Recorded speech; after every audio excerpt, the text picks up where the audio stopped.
The Taj Mahal, symbol of India, architectural jewel, monument to a grand passion. The Taj Mahal was built in the 17th century by Shah Jahan, king of the world, ruler of India's mighty Mughal empire.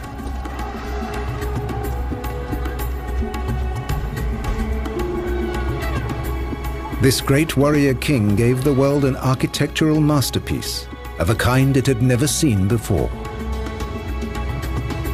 This is how it came to be made.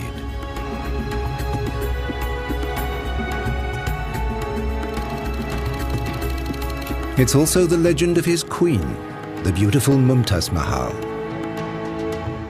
and of their love, too perfect to survive. The chosen one of the palace will have her final resting place in the world's most beautiful building.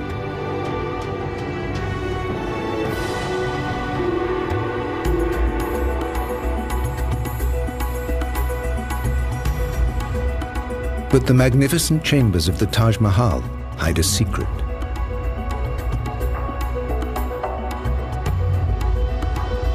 And Shah Jahan will pay a terrible price to complete his life's work at a turning point in India's history.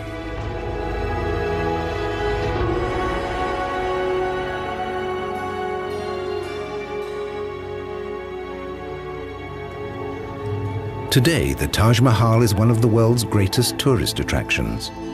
Every year, more than 3 million people come to see humanity's loveliest building with their own eyes.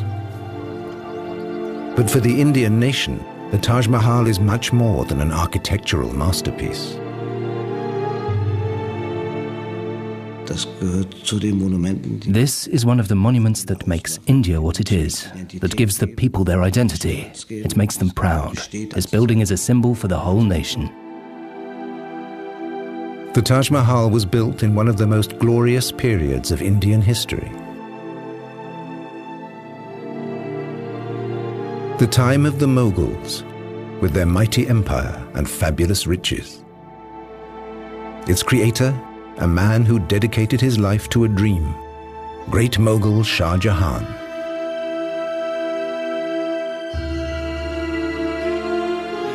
The building that emerged from his plans perfectly combines grace and scale, power and beauty. The Taj Mahal, crown of the palace. The inner sanctum of the Taj is a tomb. For Mumtaz Mahal, the love of Shah Jahan's life.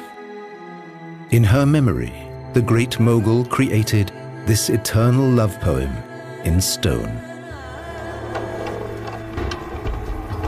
The building of the Taj commenced in 1632.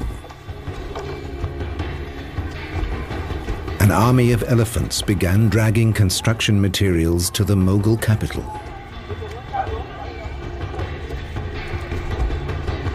This would be the biggest building project of the age.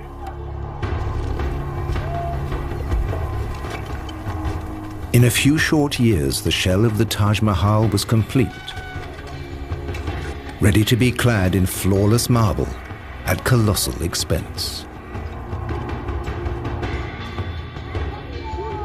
The location of the Taj on the banks of the Yamuna River was a special challenge.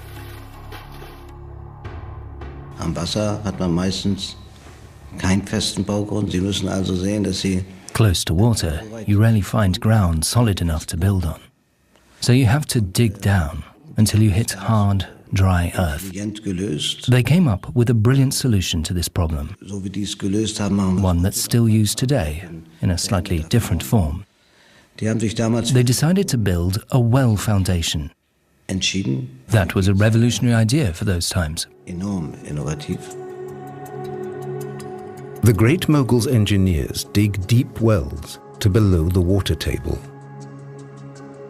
Then they fill them up with rocks and mortar. On this base, the master builders erect stone columns, linked together by massive arches. The result? A solid mountain of stone to support the foundation slab of the building. protecting the Taj from the currents of the Yamuna River forever. The Taj Mahal must always stand as a testament to the eternal power of love. It will be the legacy of Shah Jahan. Shah Jahan was the favorite son of the emperor, the Great Mughal, raised in a world of wealth and splendor. In the year 1607, he's granted a rare honor. On his lunar birthday, he's weighed in gold and precious stones. That doesn't mean he's been chosen to become the new Great Mughal. But there are high hopes for this young prince. And great dangers too. His own brothers are his deadliest rivals. The firstborn prince does not always become king. All the rulers' sons will fight to claim the throne, even to the death. The adulation of the crowds means nothing.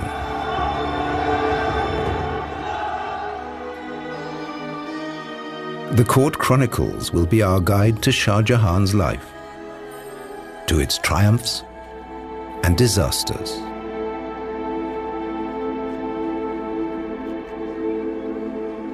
The prince is given a child bride, an arranged marriage for political reasons. It could have been an empty contract. But this love will last for eternity.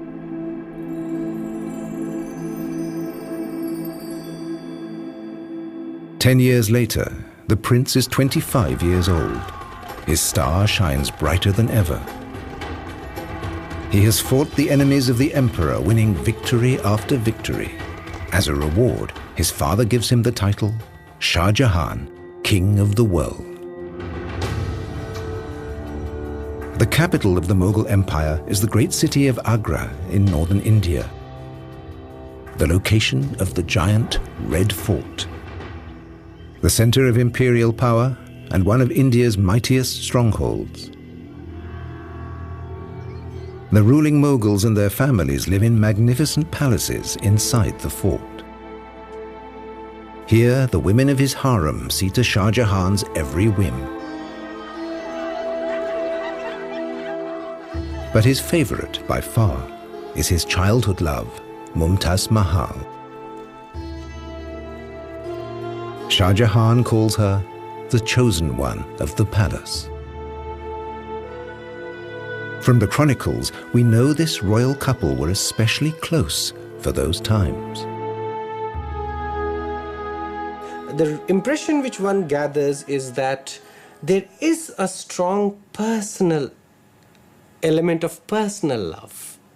There is a bit of romance. It is usually said that the concept of love is a very European concept, because in the Eastern world you have the emotion of love which is impersonal.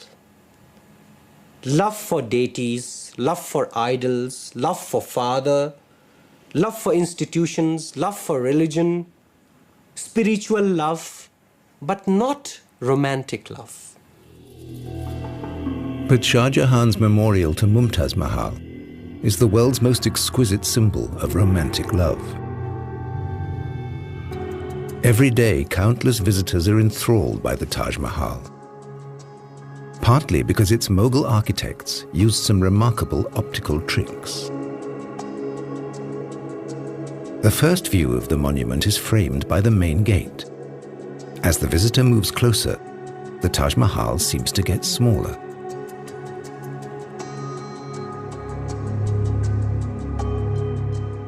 It seems to grow bigger as you walk away.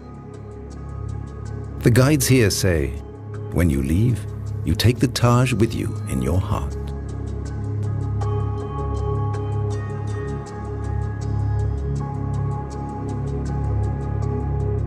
An optical trick went into the building of the minarets too.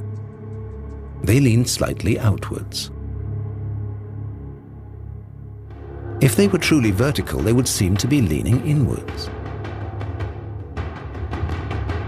By leaning away from each other, they look perfectly upright.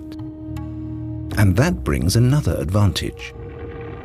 In an earthquake, the minarets would collapse outwards, sparing the Taj and its mighty dome.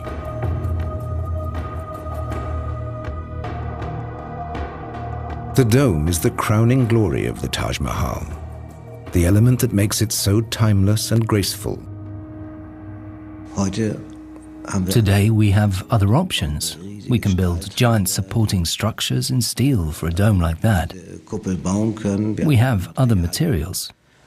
They had to solve all their problems in stone. So they laid stone on stone and built up the dome in rings. The dome rises layer by layer. The mortar between the stones gives it stability. The result is self-supporting, with no reinforcing struts or columns. The weight of the dome is transferred directly downwards to the mass of masonry below. The dome is more than 40 meters high and 4 meters thick, yet it seems to float over the marble facade, a miracle of stress calculation still admired by engineers. For over 350 years, this dome has been the ultimate expression of Mughal architecture. 1621. The Mughal Empire is at a turning point. The Emperor, Shah Jahan's father, is desperately ill. His sons are gathering in the shadow of the throne, ready to fill the vacuum of power.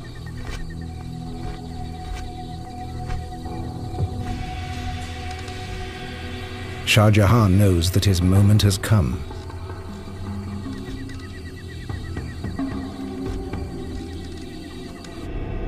Nothing will stop him in his lust for absolute power. No means are ruled out, not even poison.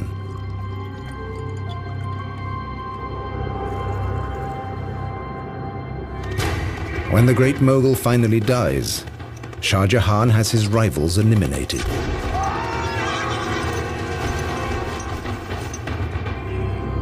Brotherly love means nothing when the prize is so great. There was a notion of family and there was a notion of affection, but this feeling recede into the background. And then that particular vision of acquiring power for yourself and to rule the country or empire as you see fit becomes the rationale behind all the violence that is perpetrated. With his rivals gone, Shah Jahan seizes the throne. He's crowned emperor in 1628 in the Red Fort in Agra.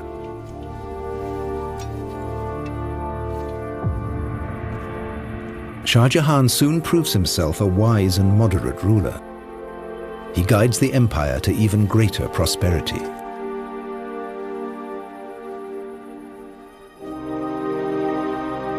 Mumtaz Mahal stays in the background, but she's one of the Shah's most important advisors. This Mughal dynasty seems to have a glorious future.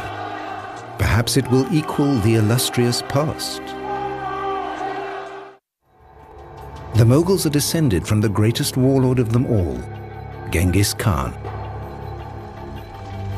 Their distant ancestors were fierce warriors of the Asian steppes, the Mongols.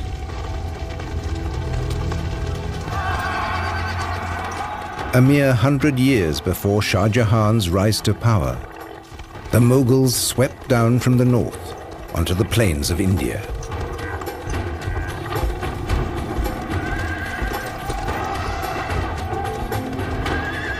Their cannons crushed one Indian city after another.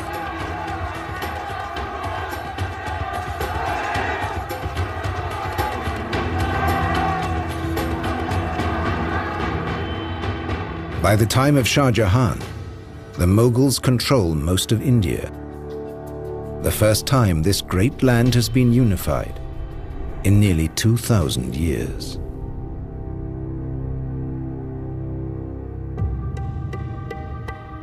The Mughal rulers bring their faith with them, Islam. After Hinduism, Islam soon becomes India's second religion. But the invaders don't impose it on the people. They seek a balance between the cultures. The Mughal lords proclaim religious tolerance. More than 100 million people now see business and industry, science and art flourish. Artists at court portray their rulers as godlike beings.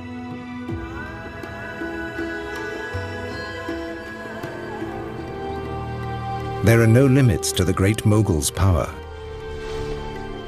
Shah Jahan holds sway over his subjects, over life and death.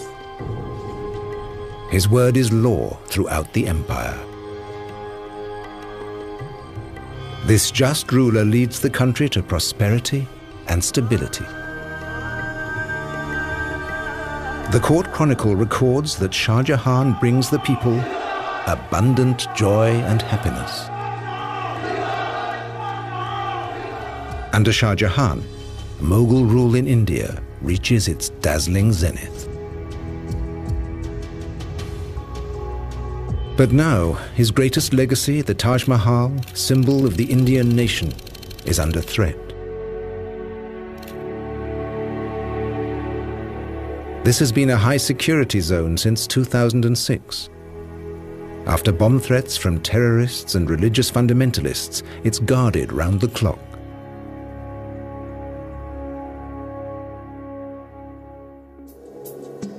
Access to the mausoleum is tightly controlled.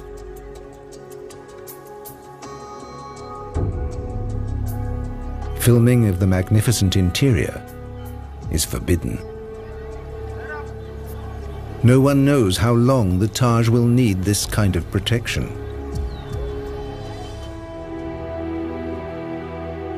Art historian Ebba Koch was able to study the Taj before the restrictions came into force. She is the international expert on the building and its history.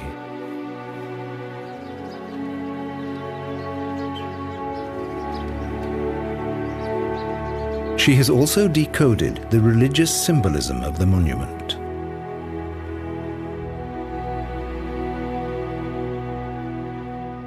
The Taj Mahal is the architectural embodiment of this life and of the next, according to Islamic belief. The ground plan shows this duality. The complex is split between the tomb garden with its mausoleum and a worldly side meant for bazaars and markets.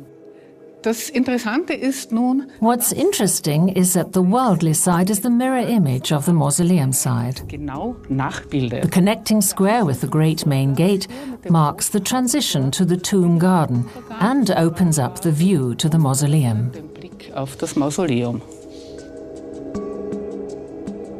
At the center of the mausoleum is the Holy of Holies, the most splendid room in the Taj Mahal, the final resting place of Shah Jahan's bride. Mumtaz Mahal, the chosen one of the palace, leads a luxurious life in the women's apartments of the Red Fort.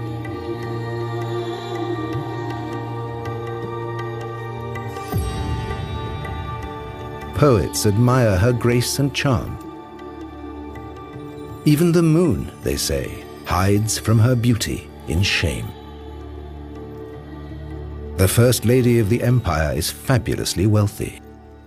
She has huge resources. She was the highest recipient of money in the entire harem, being the chief queen or the most beloved queen of the emperor, because payments in the harem were graded.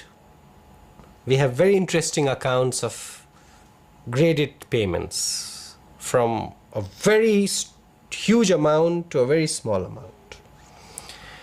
And on top of this, there were gifts, very, very exquisite, expensive gifts on various occasions. The riches of the Mughal dynasty are legendary. Both men and women wear jewelry. For the men, it's a sign of nobility. And they give precious jewels to their favorites in the harem.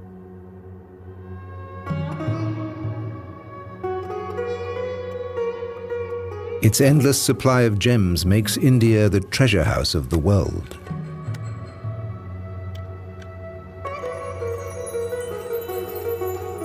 In the Mughal Empire, the Indian art of jewelry reaches its peak. Precious stones decorate statues, furniture, weapons, and fabrics. Even today, works by Mughal craftsmen command the highest prices.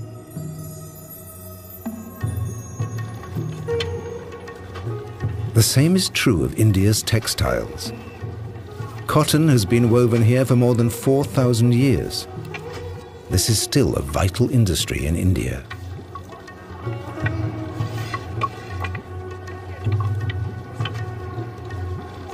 Under the Mughals, India became the world's leading exporter of precious fabrics.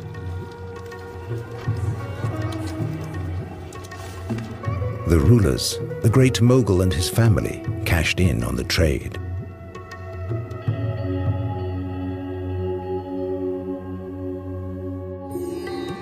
Shah Jahan has a special duty to his dynasty: to produce heirs. His wives in the harem bear him children.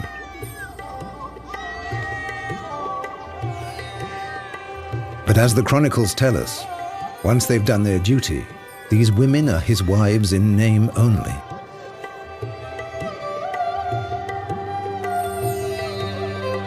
Shah Jahan's harem may once have been a love nest. Soon it comes to resemble a nursery. The harem is not an entirely informal space. It's a space with a certain protocol. It is a space with a certain hierarchy. It is a space with a whole set of rules and regulations. With the empire at peace, there's plenty of leisure time to fill. The Mughals' enjoyment of alcohol and opium is legendary.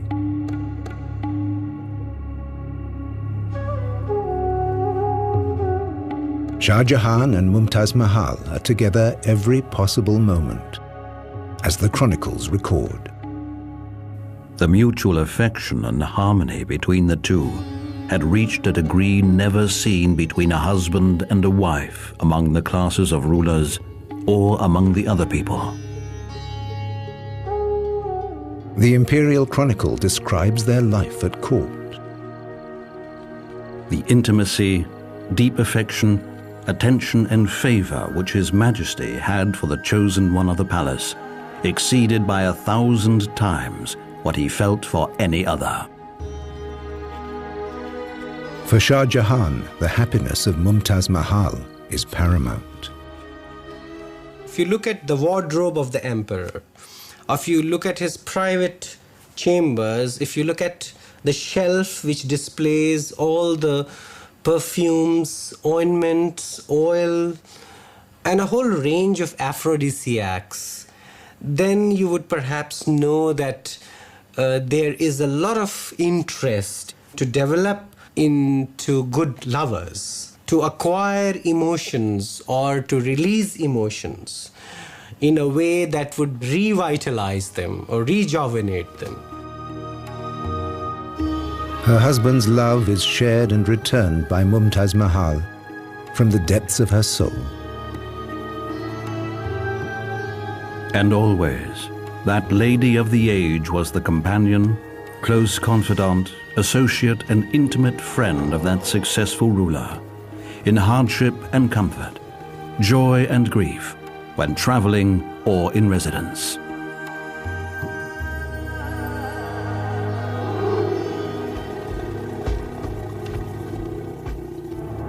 Fortune smiles on the king of the world, but not for long.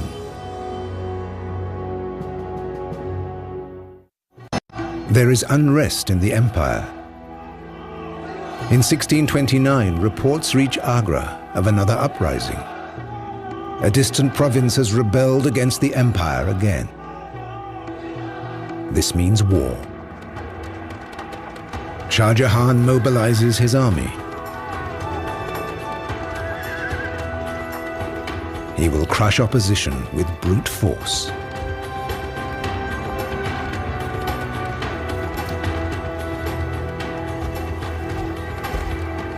Day after day, week after week, the Mughal army blazes a trail across the Indian plains. Nearly 2 years of forced marches follow for Shah Jahan's soldiers. But nothing will tear Mumtaz Mahal from her husband's side.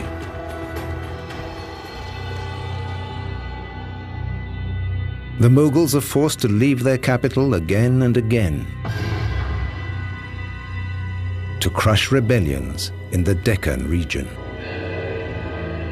The campaign seems to have no end.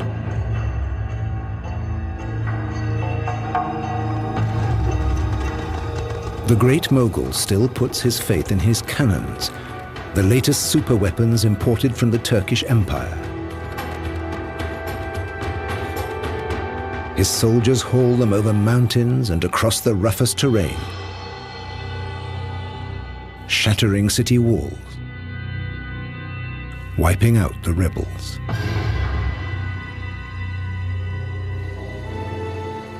But his string of victories is interrupted by tragedy. In the midst of the campaign, Mumtaz Mahal falls pregnant with the emperor's child. But there are complications at the birth. For once the king is powerless. As his bride weakens, the great Mughal can do nothing but pray. The court chronicle recorded the sad events.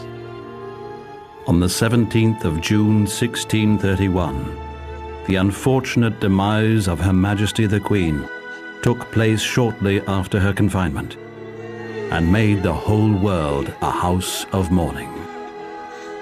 Mumtaz Mahal dies after the birth of her 14th child. Shah Jahan's world has come to an end. They say the emperor fasted for 8 days, locked in his chambers. For 2 years he heard no music, wore no jewelry or perfume.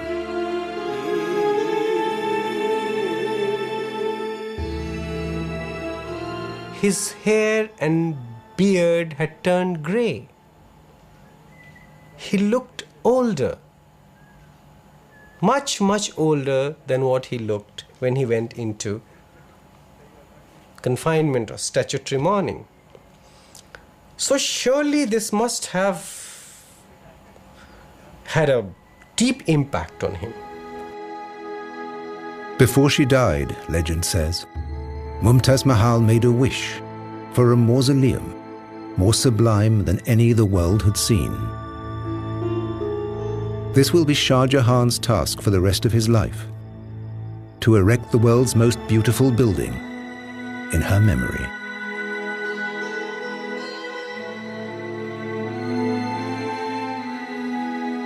The Taj Mahal stands in a long tradition of fabulous memorials in India.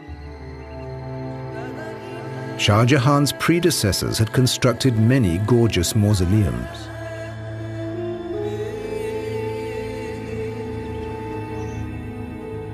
The Taj Mahal combines the very best elements of the memorials to Shah Jahan's forefathers. The tomb of his own father provides the model for the minarets. His great-grandfather's mausoleum had 4 corner turrets surrounding a central core. The 4 mighty portals are inspired by his grandfather's tomb.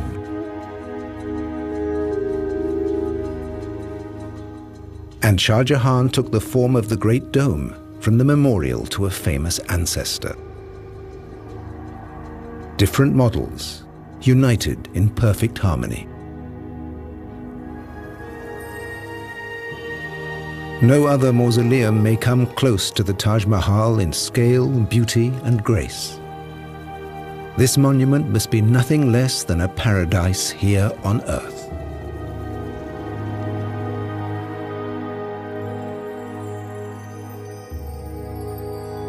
Symbolism carved in stone and marble. A heavenly memorial to the Queen of the world. Or as a poet described it, a teardrop on the cheek of time.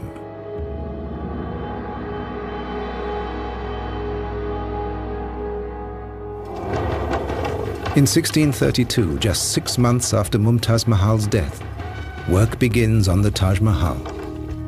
It will be the greatest building project of the age. Some say that over 20,000 workers slaved on the building. A court chronicler captures the scene.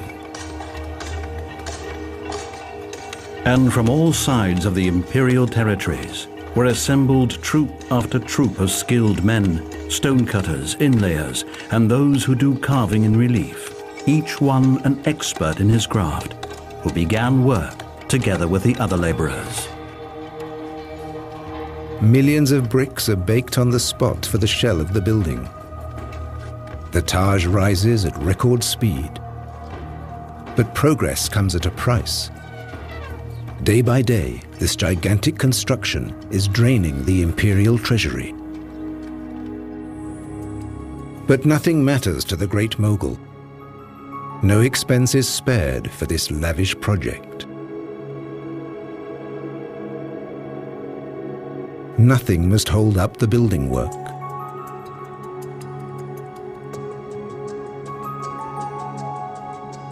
Even if the people suffer terribly for the emperor's devotion. Shah Jahan created an artificial famine when he diverted the supply of grain towards Agra, when it was meant for a different place. The regular supply of grain was diverted to feed a huge population of artisans, craftsmen, laborers, merchants, officials, servants. Such monuments cannot be built by a few individuals. Today, no one remembers the ordeal of the people. Only the sublime result. The color scheme of the Taj Mahal is deeply symbolic. The worldly elements and other buildings are all clad in red sandstone. White is reserved for the mausoleum. This is to be a building of enlightenment, an earthly representation of the heavenly house where Mumtaz Mahal will live for eternity. The pure white stands for the spirituality and faith of the person buried here.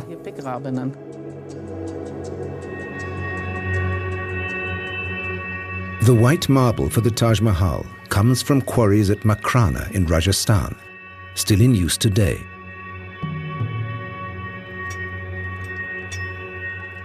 Makrana marble is already famous in Shah Jahan's time. Hard, yet easy to work. It's prized for its fine detail and high polish. The Great Mogul has reserved Makrana marble for imperial buildings.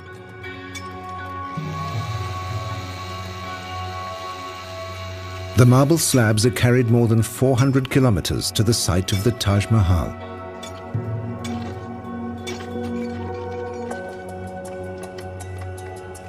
Construction consumes colossal amounts of this fabulous stone. With the skeleton of the building complete, the bricks disappear forever beneath the pure white facade. It's this smooth, glowing stone that gives the Taj Mahal its unique impact.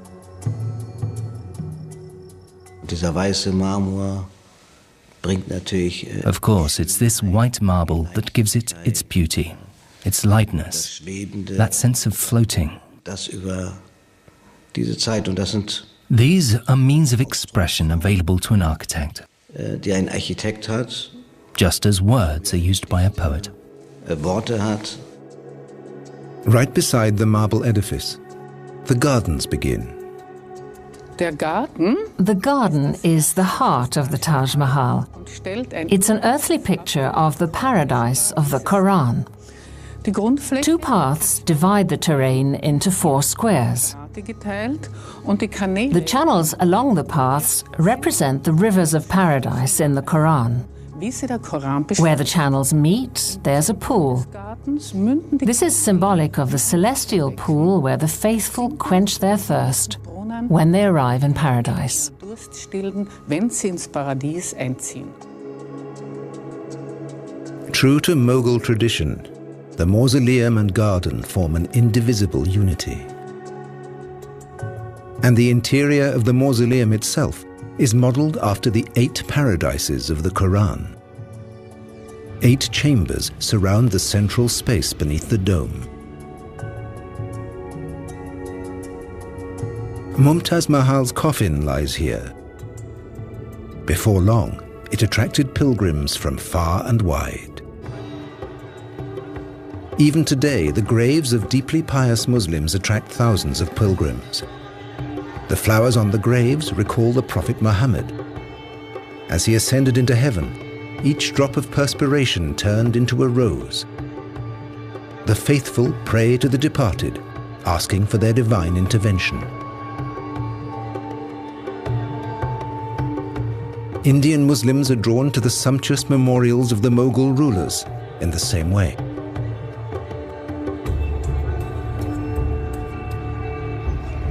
Orthodox Islam has no time for the worship of saints. But here in India, it's widely seen.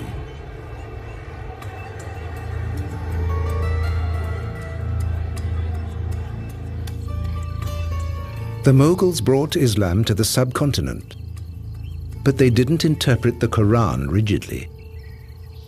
For a long time in India, Islam was linked to policies of tolerance and openness.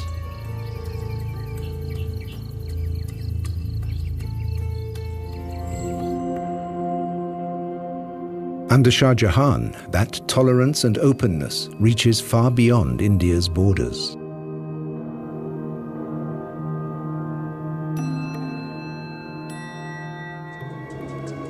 The Great Mughal decrees that visitors from the outside world will be made welcome in his empire. He knows there is much to gain from the exchange. So, travelers from east and west are regularly seen at Shah Jahan's court.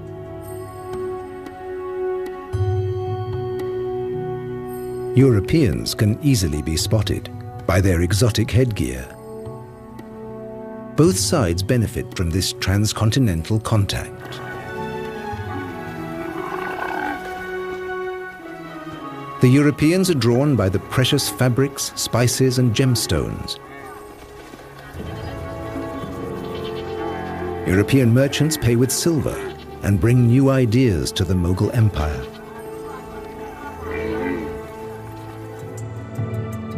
The Taj Mahal itself demonstrates the links between India and Europe. Sumptuous stone flowers adorn the filigree marble latticework and cover the entire interior of the Taj Mahal. Techniques and motifs coming from distant Europe.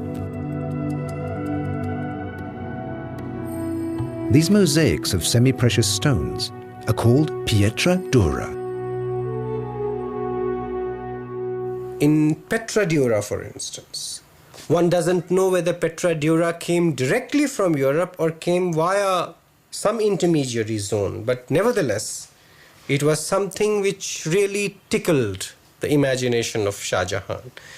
And he used it in a very interesting way in which the building really looks like a treasure chest. Pietra dura is Italian for hard stone. In the Renaissance, these precious inlays decorated palaces. This craft of stone cutting traveled from Italy to India, where it experienced a new heyday.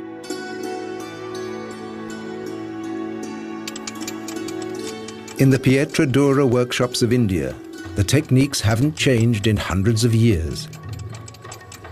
Many families have been doing this for 17 or 18 generations. These are the direct descendants of the craftsmen who worked on the Taj Mahal.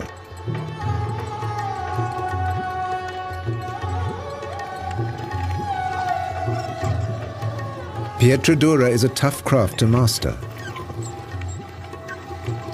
The mosaics are made of tiny colored stones set into marble. A craftsman cuts hundreds of stones for a single mosaic, each shaped and positioned with perfect precision. He needs just as much skill to carve the flower shapes into the marble, creating the setting for the precious stones. After the final delicate corrections, a special glue sets the stones in their recesses.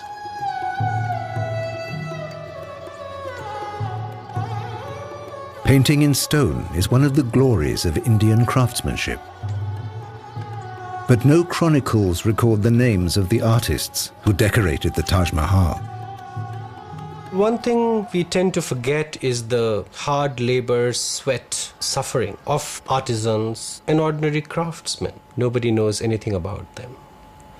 So the monument is a testimony as much to their existence and the skill which they possessed as it is of Shah Jahan's aesthetic embellishment.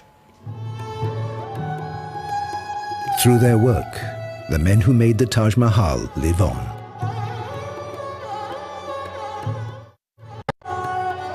(1643). The Taj Mahal is finished. It has taken 12 years. In spite of difficulties and obstacles, Shah Jahan has accomplished his dream.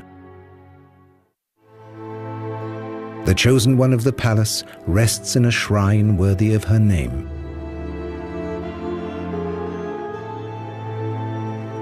A building more sublime than any conceived or carved by human hand. On the anniversaries of her death, Shah Jahan visits Mumtaz Mahal's tomb. The king of the world travels the Yamuna River to the shrine of the Taj Mahal to remember his great love.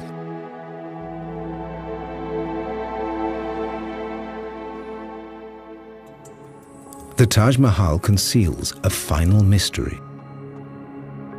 The coffin seen in the mausoleum is only a cenotaph, an empty monument.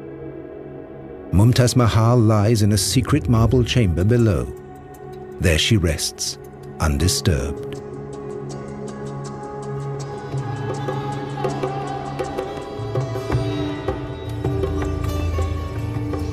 After finishing the Taj Mahal, Shah Jahan rules these lands for 20 more years. But his reign will see an inglorious end.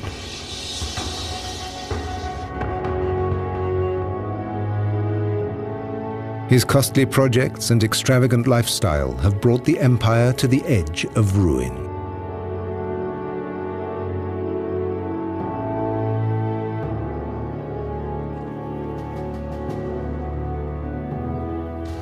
In 1658, the king of the world is toppled from the throne, deposed by his and Mumtaz's own son to save the empire from his extravagance.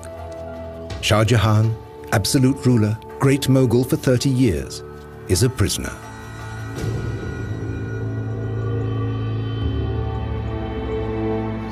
He's held captive in the Red Fort. He will never leave it again. In the evening, a servant reads him stories of the heroic deeds of his youth, epics of bravery and power, struggle and triumph. A long, long time ago.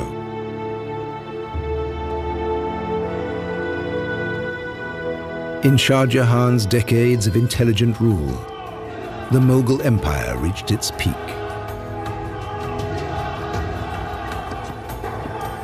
No one succeeded in challenging his infinite power.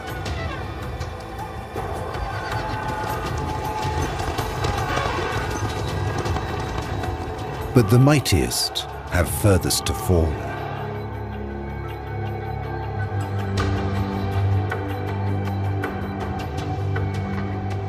Just one comfort remains to Shah Jahan. In the distance, from his prison window, he can see the gleaming monument of his beloved. He cannot forget his passion for the chosen one of the palace. Their happiness was mortal. Their love was for eternity.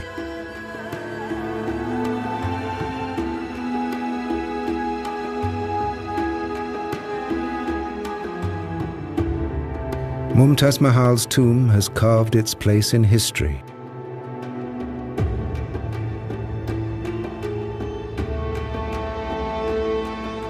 Shah Jahan will also find his last resting place here. In 1666, at the age of 74, Shah Jahan dies. His chronicle ends with the words, "The king of the world has died." The body was taken by river to the magnificent tomb of the late Queen Mumtaz Mahal. Shah Jahan is reunited with his chosen one of the palace. Their legacy will make them immortal. The most perfect building in the world.